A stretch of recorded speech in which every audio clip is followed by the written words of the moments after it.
Ito yung bahay na pinatayo namin ng 2022. So, bago pa siya papatapusin, sana namin siya ngayong taon. Kaso, nalaman namin na nung niland survey namin, lalagay sana kami ng fence sa buong palibot.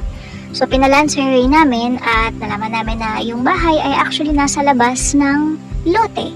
At hindi ito bagong problema.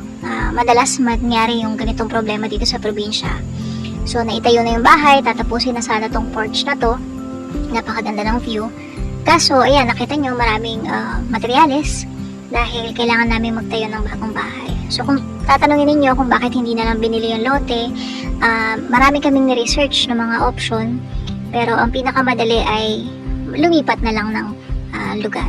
Kaya pinatayo na namin yung mga materyales, pumili kami ng mga materyales na para sa bahay, at sinimula na rin namin itayo yung pinaka-slab or pinaka-floor. So, ito siya nung tinatayo yung pinaka-slab o floor. So, maraming mga bagay na kailangan namin i-consider. Siyempre, yung lote namin kasi pababa. Kaya, ang naisip naming style ng bahay ay parang kabana. So, parang cottage lang siya. At gagamit lang kami ng mga materyales na makikita sa paligid.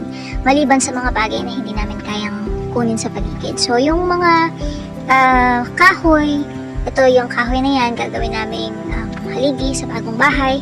Tapos, yung mga kahoy na itinayo para sa porch, sa roof ng porch, gagamitin namin din sa bagong bahay. Tapos, itong porch na to na nasa dating bahay, hindi na namin inaayos dahil sayang sa time. Naging mahirap yung pagtatayo ng slab.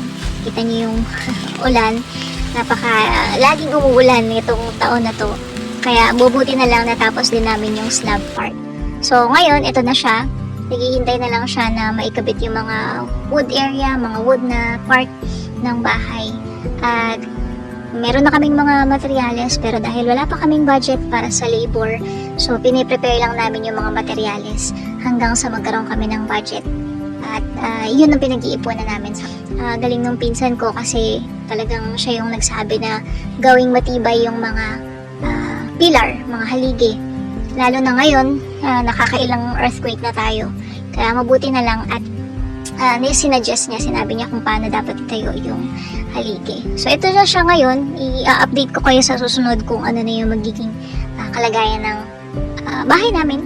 Pero sa ngayon, hindi pa tumitigil yung ulan, kaya hindi pa siya masimulan at saka wala pa ring budget for labor. So kaming dalawang mag-asawa muna yung naghahanda, nagpe-prepare ng mga kahoy para gagawin siya sa flooring ng bahay. So yung kalahati, ang flooring ay slab or semento, tapos yung kalahati naman ay magiging flooring niya ay kahoy.